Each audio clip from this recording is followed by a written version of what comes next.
is one of my favourite sequences in the movie. It is utterly beautiful, and if you've got a 3-year-old, just be glad he's not as big as Totoro. Because the noise would be horrendous. So those ideas of self-belief and the courage to face everyday life are at the core of his 1989 movie, Majo no Takubin, Witch's Special Delivery, or as we call it in English, Kiki's Delivery Service. Kiki is 13, and in Kiki's world, a safe, sunny place, full of charm and magic, she must leave home and live independently, making her own living from her magical skills. Nobody in Kiki's world is truly evil or malevolent, but it has its terrors nevertheless. And when you're 13 and alone in a strange place, having to make your own living, the terror of being left out of the gang, the terror of having the wrong clothes, the terror of losing the skills that make you special, it's very strong and very real. When Kiki thinks she may have lost her pretty minimal magical powers and become just another girl, she has to fight her own fears to regain her self-confidence and dignity. And here, though the man in the black hat has been sidelined, the woman in the apron hasn't, because Kiki regains her self-confidence and her skill only through nurturing, only when a friend is in danger. This is a constant theme with Miyazaki's heroines, and one which in his most recent work has spilled over into his older heroines too. All his heroic females experience and express their heroism most completely and thoroughly through service to others. Now, even if you accept, as I do, that this is a necessary stage in the construction of that ideal male hero that he set out to make, it's a stage fraught with risks for a 20th century director who wants to create strong women. That heroes are only truly heroic when serving others, that they function best when putting their community first, is a reasonable convention, a rational evolution from Miyazaki's political and social background. But in today's world, it has unacceptably reactionary overtones. But he sidesteps these neatly in 1992 in his next film, Kurenai no Buta, The Crimson Pig, known in English as Porco Rosso. And he does it through the use of comedy, the same device he used to both acknowledge and poke fun at the old-fashioned working-class heroes in Castle in the Sky. All the men in Porco Rosso are figures of fun. The Mamayutu pirate team are wusses, wholly incapable of dealing with the elementary school girls they kidnap. So much so that they end up grateful to be caught. The children are not the ones being rescued. American air ace and wannabe film star Curtis is likeable and laughable in equal quantities. And our hero, Marco, the crimson pig of the title, who has been magically transformed by his loss of faith in life, is magically redeemed by two remarkable, gifted and loving women who have lives of their own and are successful people on any terms. And in the magic realist world of Porco Rosso and the Miyazaki canon, Marco is an essential final step in the creation of Miyazaki's perfect hero. We watch the journey begin with those carefree, boisterous orphan boys in Little Norse Prince and Future Boy Conan, still seeing the magical girls in their lives as prizes as much as people. We saw the creation of the heroine who can act of her own volition and has other things in mind than simply doing what the men in her life expect. In Porco Rosso, those women are elegant, tragic, thrice-widowed Gina, getting on with life successfully, but still trusting that the man she's loved since childhood will eventually get the idea. An innocent fear. They echo the roles of Fujiko and Clarice in Cagliostro Castle, but with more power and self-awareness, able to be heroines without pretending to be men. And to complete the journey, Marco must acknowledge his own responsibility for his character and his fate. Instead of opting out of life on his fantasy island and saying, "Oh, I'm just a pig," he must take back the responsibility of being human, part of a community to which he owes a duty of care. And when he does this, in the final moments of the film, he paves the way for Miyazaki to achieve his life's aim to that point. In that 1988 interview with Ryu Murakami for Animage magazine, Miyazaki said, I gave up on making a happy ending in the true sense a long time ago.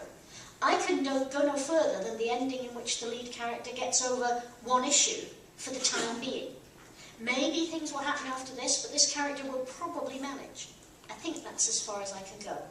His characters no longer save the world, and they know it.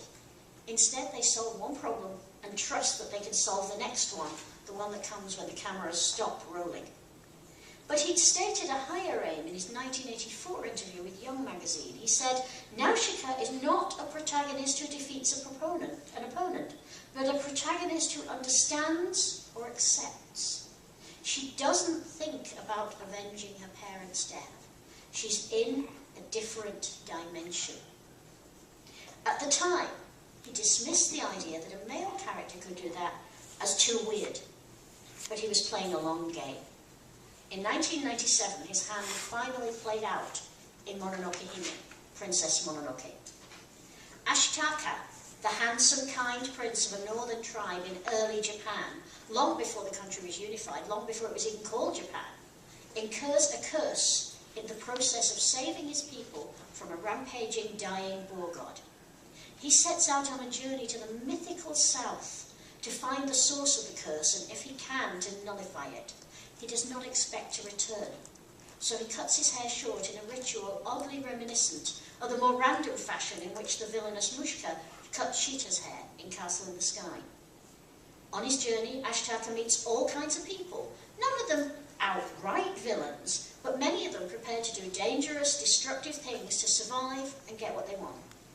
He sees the people led by Lady Eboshi willing to wreck the primal forests for the sake of making a living, while the lady herself will accept a contract to kill God if it helps her people survive. Eboshi forms half of Miyazaki's by now familiar female character split, the tough and mature half of a pairing where the other side, abandoned child San, is as innocent as the beasts of the primeval forest and just as feral and just as ready to kill. Ashitaka meets ex-prostitutes, lepers, drunks, venal priests, but remains himself. He will kill when forced to, and he's enormously good at killing.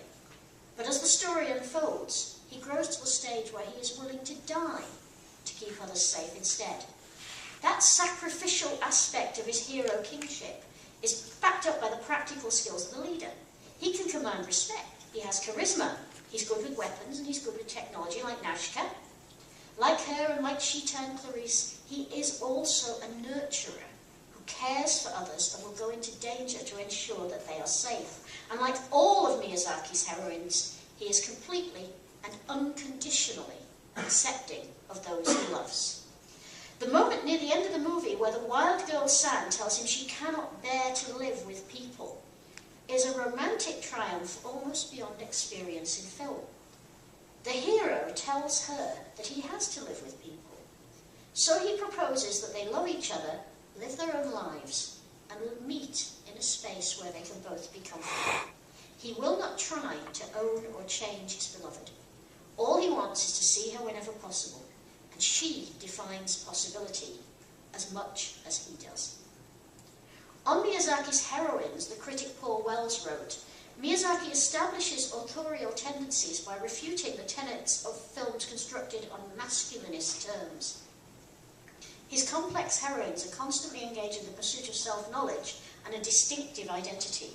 His use of the feminine discourse subverts patriarchal agendas, both in filmmaking and storytelling. I find it difficult to accept this argument, since using women to create the conditions to make a perfect legendary hero is an artistic breeding program that has profoundly patriarchal implications. Miyazaki's use of the feminine discourse has produced some wonderful and affirmative female characters, but that shouldn't blind us to the probability that he's strongly influenced by both patriarchal and hierarchical considerations. Consider this statement from a documentary on the Nausicaa DVD, entitled Birth of Studio Ghibli. Toshio Suzuki, Miyazaki's editor on the Nausicaa manga, chief producer and president of Studio Ghibli, and a close personal friend, says, Miyazaki's a feminist, actually. He has this conviction that to be successful, companies have to make it possible for their female employees to succeed too. You can see this attitude in Princess Mononoke. All characters working the bellows in the ironworks are women. Then there's Porco Rosso, Rosso's plane is rebuilt entirely by women. Yes, Porco Rosso's plane is rebuilt entirely by women, in a factory owned and managed by men. Its designer is young and female, but she has to beg and plead for her chance to do the work. The women in Eboshi's ironworks in Princess Mononoke are as grateful for the works as any of the women working in the toy studio, since the only alternative is prostitution or grinding poverty. But the ex-prostitutes are not treated by everybody with the same respect as Ashitaka gives them. Eboshi herself, a strong and competent woman, commands no respect from the established authorities. Eboshi's fictional factory is really no different from the real film factory at Toei, where Miyazaki started work in 1963, though the fictional version is headed by a woman, or indeed the Studio Ghibli, which Miyazaki built and directed. Women employees are very well treated there, but when was the last time you saw a Ghibli film directed by a woman? Miyazaki may well be a feminist, but any claims for the feminist roots of his movies can be challenged on philosophical grounds, despite the broadly affirmative attitudes to women and girls. And the movies following Princess Mononoke have some very disturbing elements. Sento Chihiro no Kamikakushi, or Spirited Away, the Oscar-winning 2001 hit, is viewed by some critics as an allegory of child prostitution. It's rooted in a forgotten childhood love meme of the kind commonly found in the works of Rumiko Takahashi and co-opted by cheap video games. Its young heroine achieves self-determination only when she remembers a bond of affection with a river god who saved her life. Hao no Gokushiro, Hao's Moving Castle, was written as a love letter to that brilliant young animator, Akemi Ota, who gave up her own career to bring their children while Miyazaki worked 16-hour days and 7-day weeks, or took off alone to his mountain cabin. It gives us a magical hero and a feisty, funny heroine, and by the end of the movie they are caged in a Disney-esque soap operatic idyll of the perfect nuclear family. Gake no Ue no Ponyo is another story of women and children practically abandoned by the men in their lives, relying on a close-knit community held together by its women.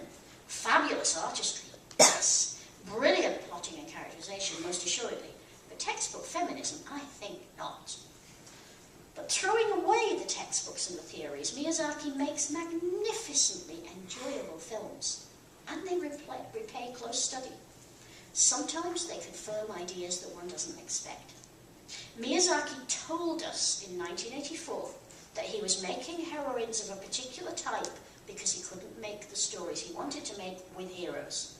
In 1997, he finally succeeded in creating the perfect hero king of his imagination, who could fulfill the story functions he demanded of his heroes as successfully as a female character. He set Ashitaka in a jewel of a world, and he made a magnificent myth. I don't think he's made anything with the same level of emotional truth and originality since then. There are still heroes, and there are still beautiful movies, and hopefully there will be more. But the man who faced down the man in black and created the perfect young hero king, who did not marry out of love a woman out of legend, has achieved a 20-year ambition, and it's hard to keep on finding new mountains to climb. Thank you. So, she's gentle enough to let a small creature bite her till it overcomes its fear and learns to trust her. She's brave enough to stand in the face of danger without backing down and to fight through blazing rubbish to try and rescue people. And she's intelligent enough to do the scientific research and work out that nature heals the world despite man's obstruction. Nausicaa was truly a hero worthy of the name, and she was allowed to keep her own dark side. Although Miyazaki created an older, cynical woman fighter, Kushana, to embody the pragmatic, hard-nosed elements of the fighter's role, Nausicaa herself kills people for revenge, and then has to ask herself the question, how does it feel to be a killer? She must balance the moral equation of heart and head. She must decide if she will sacrifice her principles for her people, if avenging her father is truly keeping faith with him, or if she has to find a better way. Now, the anime version of Nausicaa is far more complex than most anime characters, particularly in 1984, but less so than her manga self, And this is entirely natural since Miyazaki's manga became incredibly long and very involved. I thoroughly recommend that you seek it out, but the film stands well in its own right, and I think we have to consider the anime Nausicaa and the manga Nausicaa as two separate heroines. And Miyazaki also raised the notion in talking about this film that the mere act of living differently from one's community can be heroic as well as disruptive. Nausicaa is named for a Greek princess in Homer's Odyssey, but she's also partly inspired by a Heian-era story about a Japanese princess who loved to roam the fields studying nature. She refused to behave like a fashionable young lady, dress properly, shave off her eyebrows, even after reaching marriageable age. And Miyazaki said that he used to worry about what might happen to that princess and about how her society would treat her for her difference. But he wasn't yet done with developing his ideas of the heroic by any means, and he was at the beginning of the most fertile and, in my opinion, the richest and most creative phase of his career. 5 movies in 8 years. 5 great movies in 8 years. And once again, he took a leaf from Tezuka's book, perhaps unconsciously, but hey, it had worked so far, by turning to his own back catalogue and mining it for storylines. Tezuka rewrote the same 5 stories essentially 750 times, and did it so brilliantly that nobody ever minded. In his 1986 movie, Tenku no Shiro Laputa, Castle in the Sky, Miyazaki gave the Little Norse Prince and Future Boy Conan synopsis a shake-up, and created the story of orphan boy Patsu, determined to honour his father's memory and find his place in the world, who lives in a strong mining community where people look out for each other.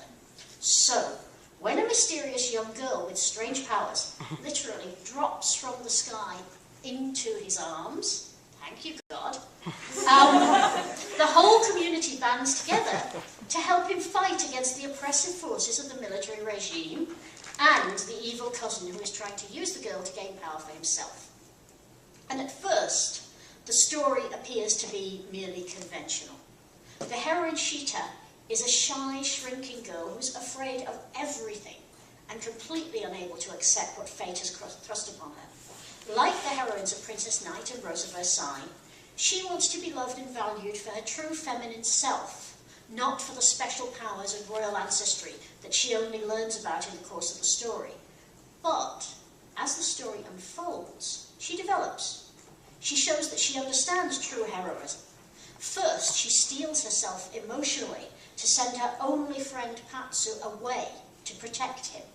And then she learns to function as a confident person in the odd little pirate community of the Dola clan. And finally, she becomes strong enough to face her own death and Patsu's, so as to save the world. At the beginning of the story, Patsu is undoubtedly the hero. By the end, Shita deserves equal billing. But both of them are still locked in the paradigm that Miyazaki was trying to escape of facing the man in the black hat. Just as Nausicaa faced a force that was obviously evil in her movie, so Patsu and Shita face villains in the shape of Shita's cousin Mushka and the military he pretends to serve. And Miyazaki uses the old-style, fists-first, comic relief hero types, military types, that he saw in Hakujaden, gently poking fun at the strongmen through the marshmallow-hearted Dola boys, far less tough than their uncompromising mother, and the miners of Patsu's community, good-hearted but always quick to sort out any problem with their fists.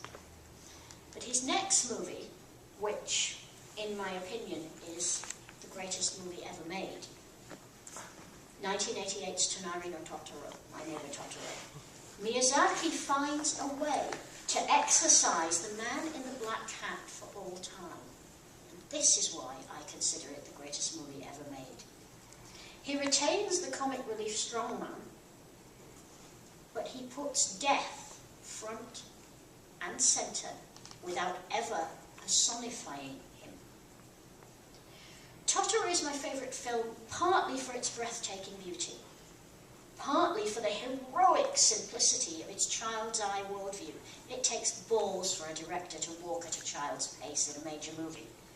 And partly because it is one of only a tiny handful of films anywhere in world cinema, forget animation, forget Japan, to strip away the symbolism and to place the real man in the black hat, the spectre that haunts us all and that cannot be defeated, right at the heart of a children's story.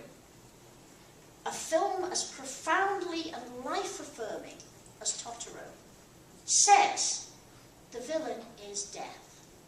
And although he never actually makes an appearance, the whole story, like the whole of Miyazaki's childhood, is enacted in his shadow. The two protagonists, Mei and her older sister Satsuki, start the film in an Eden-like state of joyous innocence, unable to be heroic because they do not know how to be afraid. Miyazaki contrasts their play fears of shadow and soot and wind in the long grass with the stark reality that overwhelms them when they realise the seriousness of their mother's condition. Mei can do nothing but rage and weep because 4- and 5-year-olds lack the experience to express terror in any other way.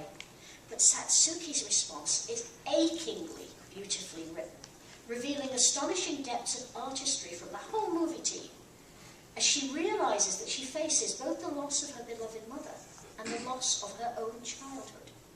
Like Mimiko in Panda Go Panda, she's been keeping house for her father in May and playing mother. But if her mother never comes home, the game will become an unending reality. And as she faces that set of fears, she is further tested by the possible loss of May. And when it seems that not even the close and loving community they live in can help her, she must reach into her reserves of courage and trust and self-belief and faith in the world to ask nature itself for a solution. I'm painting Totoro in dark colours here, but the film is full of joy, as if in accepting that death will always win in the end, Miyazaki has accepted that he doesn't have to win until the end, that there are potential triumphs and joys in every second of every life, however small they may seem. Any sequence that I chose from Totoro would be beautiful to watch, but here is a gorgeous sequence in which Satsuki sees and hears Totoro's ability to get the most out of every situation, and a very small, very slow toad goes front and centre as this film has the courage to walk at its own pace.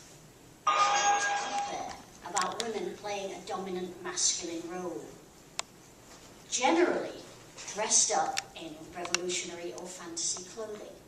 But Miyazaki's instinct told him that the time was right for a shift. The women's movement in Japan was still very new, but it was growing. And the women's movement was growing in strength and credibility all over the developed world.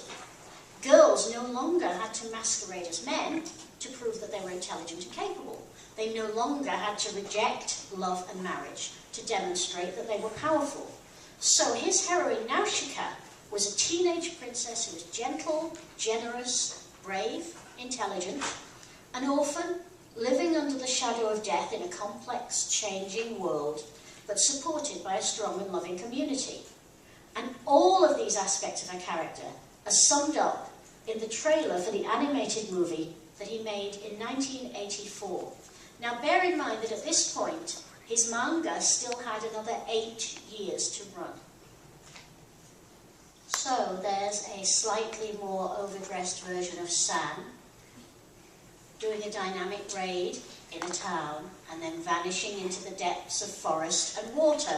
And Osamu Tezuka did it first. But Miyazaki wasn't going to let that stand in the way of him developing a good idea. And in fact, there was also a more recent antecedent than Tezuka's, because in 1972, the artist Ryoko Ikeda had published Versailles Nobara, Rose of Versailles, to widespread acclaim. Her wonderful manga was animated for TV in 1979, the same year that Castle of Cagliostro came out. Once again in her story, a young woman was raised as a man to fulfill her father's dynastic ambitions. She became captain of the Queen's Guard in pre-revolutionary France and was admired even by her enemies, but she too yearned to be loved for her true female self. The political element in Rose of Versailles, with the heroine eventually changing sides to support the people and dying for the French Revolution, would have had a strong appeal for Miyazaki, but the lush romantic settings and the emotional resonance were equally attractive. I've got a montage of clips here which hopefully will give you an idea of what a great series this is.